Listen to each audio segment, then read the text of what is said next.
एक महिला के लिए, किसी बच्चे के लिए सबसे सुरक्षित स्थान कौन सा होता है?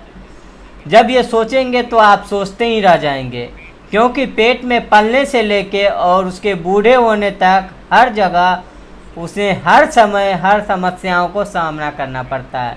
जब वो पेट में पल रही होती है तब उसे देखा जाता है कि लड़का है या लड़की, और जब बाहर निकलता है तो परिवार में शिक्षा के नाम पे शोषण होता है।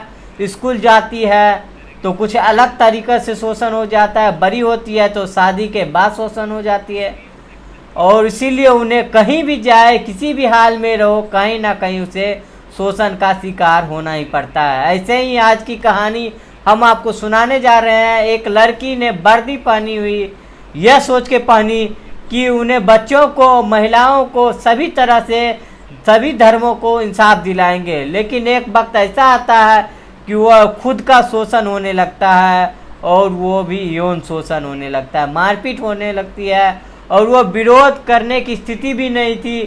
एक बार नहीं, बार बार वो गर्भवती होती है और उसका गर्भपात हो जाया करता है। लेकिन जब बात हद से ज़्यादा बढ़ जाती है तब उसने थाने में इंसाफ की गुहार लगाती है, और आगे इंसाफ मिलेगा या नहीं मिलेगा ये तो कह नहीं सकते। लेकिन जिस तरह से वो महिला दरोगा के साथ होता है वो बहुत गलत होता है, जिसके सुनने के बाद आप चौंक जाएंगे, सोचने पे मजबूर हो जाएंगे। जय हिंद दोस्तों, मैं कौशल। आज की जो सच्ची घटना मैं आपको सुनाने जा रहा हूँ, ये सच्ची घटना है बिहार प्रदेश का एक ज़िला है वैशाली, और वैशाली ज़िला का एक अंदर महिला दरोगा होता है। वो महिला दरोगा महिला थाने में जाती है। महिला थाने में जाके थोड़ी सकपकाई सी थी, थोड़ी परेशान सी थी, ये सोच के कि अपने बात कहूँ या ना कहूँ। तब वह महिला थानेदार के पास जाके बैठ जाती है। तभी महिला जो इंचार्ज होता है उस थाने की, उन्होंने कहा कि तुम परेशान होने की यहाँ पे बिल्कुल भी ज़रूरत नहीं है, जो भी बात है बड़ी बहन के नाते तुम बता सकती हो, मैं तुम्हारी बातों को सुनने की पूरी कोशिश करूँगा। तो उसने प्रार्थना पत्र लिखा, और लिखने के बाद उसने उस महिला दरोगा को दिया और बताया कि वो बिहार प्रदेश के सिवान जिले की रहने वाली है, और उसकी बिहार पुलिस एकेडमी में जैसे ही उन्हें ट्रेनिंग होती है, प्रशिक्षण होती है राजगीर में, वहाँ से प्रशिक्षण के बाद उसकी पहली जो पोस्टिंग होती है मुजफ्फरपुर ज़िले में हो जाती है, थाना पड़ता है सरिया। कुछ दिन बीते ही उसे पास अनजान नंबर से कॉल आता है, और जैसे ही अनजान नंबर से कॉल आता है सामने वाला व्यक्ति बोलता है कि मैं भी दरोगा बात कर रहा हूँ और आप भी दरोगा। कितने अजीब बात है कि मैं भी दरोगा, आप भी दरोगा, आपकी जाति जो है वो मेरी जाति है, जो आपका ज़िला है वो मेरा ज़िला है। कितनी सारी सिमिलरिटी, कितनी सारी बातें जो आपस में मेल खाती है। क्यों ना हम लोग मिल के शादी कर ले, घर बसा ले, घर बना ले। जब इस तरह के व्यक्ति वो बातें कर रहा था तो महिला दरोगा को बड़ा अजीब लगा कि तुम किस तरह के बातें कर रहे हो। दरअसल मेरी शादी तय हो चुकी है और मैं एक शादी के बंधन में बंधने वाली हूँ, तो आपने फ़ोन कर दिया है, लेकिन आगे से आप फ़ोन करने की हिम्मत मत करना। जब इस तरह की बात महिला दरोगा ने डांटा फटकारा तो सामने वाला व्यक्ति जो बड़ा ढीठ होता है, उसने एक बार नहीं कई बार फ़ोन पे फ़ोन कर रहा था। आखिरकार महिला दरोगा ने कहा कि मैं शादी नहीं कर सकती, मेरी शादी तय हो चुकी है, मुझे परेशान मत करो। जैसे ही उस व्यक्ति को ये पता चलता है कि महिला दरोगा की फलना जगह शादी लग चुकी है, तो उसने शादी को तुड़वाने की पूरी जी तोड़ कोशिश किया, और आखिरकार वो उस मकसद में कामयाब हो भी जाता है और वो शादी टूट जाती है। शादी टूट जाने के बाद महिला दरोगा के पास मैसेज पहुंच जाती है। अब महिला दरोगा कहीं ना कहीं अपनी मजबूर हो जाती है, बेबस हो जाती है कि उस दरोगा की हाँ में हाँ भरने लगती है। और अब ये पुरुष दरोगा और ये महिला दरोगा आपस में बातें करना शुरू कर देता है। बात की सिलसिला जब आगे बढ़ने लगता है तब मौका पाके वो उससे जब भी मौका लगता था वो चुपचाप मुलाकात कर लिया करता था, मुलाकात हो जाया करता था। मुलाकात के बाद जैसे ही नज़दीकियाँ बढ़ने लगती है क्योंकि उसने वो वादा किया था कि शादी करने का, और शादी के बाद भी वो तैयार हो जाती है क्योंकि उन्हें अपनी ज़िंदगी बनानी थी और मौका मिलता है। दोनों के शारीरिक संबंध बनने लगते हैं, दोनों साथ में रहने लगते हैं। अगर हम ये बात करें महिला दरोगा का, तो वो रहने वाली होती है सिवान की, और ये भी जो व्यक्ति जो पुरुष दरोगा वो भी सिवान का, जिसका थाना लगता है सोनबरसा और जगह लगती है जीबी नगर, वहाँ का वो रहने वाला होता है। दोनों की बातचीत सिलसिला आगे बढ़ता है। मौका मिलते ही वो एक दूसरे के साथ शारीरिक संबंध स्थापित कर लेता है। ये पहली बार था, और उसके बाद फिर मौका मिलता है। जब उसको मौका मिलता था तब वो उसके थाने में आ जाया करता था, और जब वह जहाँ रहती थी वहाँ पे उसके साथ वह शारीरिक संबंध बनाया करता था। दोनों की बातचीत होती रहती थी, और आगे सिलसिला जैसे ही चल रहा था, जब एक दिन पता चलता है कि वह एक दिन प्रेग्नेंट हो जाती है।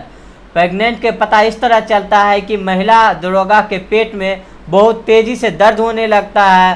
तब वह दरोगा से कहती है, जिसका नाम राहुल कुमार होता है, कि राहुल मेरे पेट में बहुत तेज़ी से दर्द हो रहा है। तब वो डॉक्टरों को दिखाया जाता है, तो डॉक्टर कहती है कि आप प्रेग्नेंट हो चुकी है, आप गर्भवती हो चुकी हैं। इस बात को, जब गर्भवती वाले बातों को लेके बात पे वो बोलता है कि हम शादी कर लेते हैं, बच्चा नहीं गिराते हैं, क्योंकि समाज में पता चलेगा तो बहुत खराब लगेगा। तब राहुल कुमार ने उसको एक साथ 3 गोलियां दी, बोला कि ये तुम गोली खाओ, ठीक हो जाओ, परेशान होने की ज़रूरत नहीं है, आगे का जो फैसला है हम लोग लेंगे। आखिरकार वो महिला दरोगा ने वो 3 गोलियां खाई, और 3 गोलियां खाने के बाद कुछ देर के बाद उन्हें दर्द और तेज़ी बढ़ गया, और ब्लीडिंग बहुत होने लगता है, बेहिसाब होने लगता है। तब पता चलता है कि गर्भपात हो चुका है। जो उसके पेट में जो भी बच्चा या बच्ची जो भी था वो मर चुका है, और वो बाहर निकल चुका है। कुछ वक्त आगे बढ़ता है, और इसने इस बात का विरोध किया तो वो राहुल राम के जो दरोगा जो था वो महिला दरोगा के साथ मारपीट की। काफ़ी मारपीट करने के बाद उसने पूरी तरह अपने प्रभाव में ले लिया। फिर आगे बात बढ़ने लगती है। ये बात 2023 की है, और इसी बीच में उन्होंने जो ये गर्भवती होती है 28 अगस्त 2023 को, उसके बाद फिर दूसरी बार मौका मिलता है, और दूसरी बार मौका मिलने के बाद फिर शारीरिक संबंध बना स्थापित करता है। और महिला दरोगा इस बात का विरोध भी नहीं कर पाती है। जब मन में मिलता था उसके साथ मारपीट करता था, और वह पूरी तरह से हिंसक हो जाता है। जहाँ पे वो प्रेम कहानी शुरुआत करना चाहती, जहाँ शादी करना चाहती थी, ज़िंदगी बसाना चाहती थी, अब वो उसके साथ ऐसा फ्रैंक हो चुका था कि जब चाहे उसके साथ वो गलत काम करता था, जब चाहे उसके साथ वो मारपीट करता था। एक बार लड़के का परिवार ने लड़की से संपर्क किया, और जब लड़की ने पूरी कहानी बयां की कि राहुल ने मेरे साथ ऐसी कुछ इस तरह की हरकत करती है, जब ये वाली बात लड़के वाले को पता ने लड़के से बात करने की कोशिश की, तो राहुल को बहुत तेज़ी से गुस्सा आता है, फिर से मारपीट करता है। पता चलता है कि वो दूसरे बार भी प्रेग्नेंट थी, और दूसरे बार भी वो मारपीट की वजह से वो बच्चा गिर जाता है। जब उसे हॉस्पिटल में दिखाया जाता है तो पता चलता है कि ये तो प्रेग्नेंट थी, लेकिन गर्भपात हो चुका है।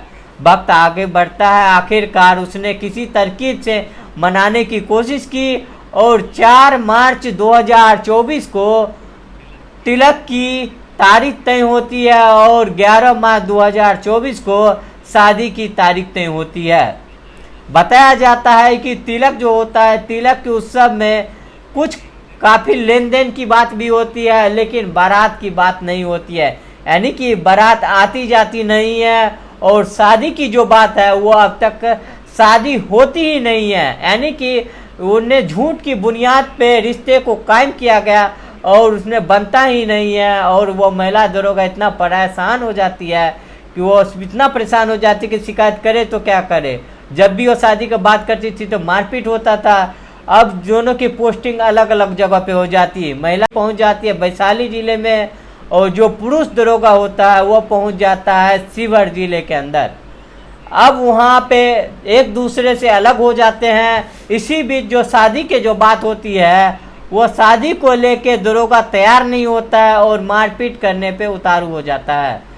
जब वो हार जाती है, थक जाती है, तो 16 जून 2024 को वो वैशाली के थाने में जाके अपनी प्रार्थना पत्र देती है और शिकायत करती है और बोलती है कि मुझे इंसाफ चाहिए। जब इंसाफ की बात आती है तो एफआईआर दर्ज कर ली जाती है और एफआईआर दर्ज के आईपीसी की धारा 341, 323 और 313, 376 और 493, 120 इन धाराओं में उन्हें मुकदमा दर्ज कर लिया जाता है। पुलिस इस मामले की जांच पड़ताल करना शुरू कर देते हैं। ये जून के महीने में एफआईआर दर्ज होती है और जुलाई, अगस्त, सितंबर जब आता है तो पता चलता है कि 13 या 14 सितंबर को आसपास की बात है, वैशाली में महिला थाना में एक पुलिस ने जो इस दरोगा को, जो फिलहाल शिवहर जिले में इसकी पोस्टिंग होती है लेकिन पटना में इसका लोकेशन जो था वो पटना में पाया जाता है, उसी के आधार पर उसे गिरफ्तार कर लिया जाता है। और गिरफ्तार करने के बाद जांच में बताया जाता है कि ये प्रथम दृश्य में दोषी पाया जाता है। फिलहाल पुलिस जो है जांच पड़ताल में जुटी हुई है और इस आरोपी को कड़ी से कड़ी कार्रवाई करने की बात कर रही है और फिर जेल भेजा जाता है। और जैसे ही ये खबर सोशल मीडिया अखबारों में प्रकाशित होती है तो पता चलता है कि एक महिला जिसने वर्दी इसीलिए पहनी कि वो लड़कियों और पुरुषों की, बच्चों की जो पीड़ित होंगे उनको वो मदद करेंगे, हेल्प करेगी, लेकिन पता चलता है कि वो खुद ही कई महीनों से शोषण का शिकार हो रही थी और जिस व्यक्ति ने उस वर्दी पहनी थी दूसरों की मदद करने के लिए, वह रक्षक नहीं बल्कि भक्षक बन जाता है। उसने एक बार नहीं 2 बार गर्भपात करवाया, मजबूर कर दिया और उसने खुद भी कभी गोली देता है तो कभी लात मार के उसके पेट पे चोट पहुंचा देता है, जिससे वजह से वह गर्भपात हो जाता है। फिलहाल पुलिस ने इस व्यक्ति को गिरफ्तार कर लिया और चार्जशीट जो है कम समय में जो उसे लगाने के बाद उसे कोर्ट में दाखिल की जाएगी और तो कोर्ट ही तय करेगी कि उस व्यक्ति को कितनी सजा मिलनी चाहिए। बाकी कोर्ट को जल्द से जल्द इस मामले में फैसला लेके ताकि समाज में, पुलिस में अन्य लोगों को ये मैसेज जा सके कि बुरे काम का बुरा नतीजा, अगर बुरा काम करोगे, गलत काम करोगे तो किसी भी कीमत पे बख्शा नहीं जाएगा। कुछ इस तरह से संदेश देना समाज को बेहद ज़रूरी है और ख़ास करके महिलाएं जो चाहे पुलिस में हो चाहे किसी वर्किंग पैलेस पे हो, उसकी जिम्मेदारी बनती है कि वो पहली ही बार में वो खुल के विरोध करते तो ये आज एफआईआर की नौबत ही नहीं आती, क्योंकि वो पहली बार में वो थोड़ा शिथिलता वाला और मासूमियत वाला अपना रूप अपना लेती है, जिस वजह से सामने वाले व्यक्ति को गलती को, बड़ी से बड़ी या छोटी से छोटी गलती को नज़रअंदाज कर देती है। वही गलती अब बड़ा रूप ले लेती है और बड़ा शुरू हो जाती है। काश ये महिला दरोगा ने पहले ही दिन पे अगर विरोध किया होता और बड़े अधिकारी को अगर कहानी बताई होती तो शायद ये दरोगा को इतनी हिम्मत नहीं होती। तो ये दोस्तों, ये पूरी घटना को सुनाने का मेरा मकसद किसी को परेशान करना, किसी का दिल दुखाना नहीं, बल्कि जागरूक करना है, आपको सचेत करना है।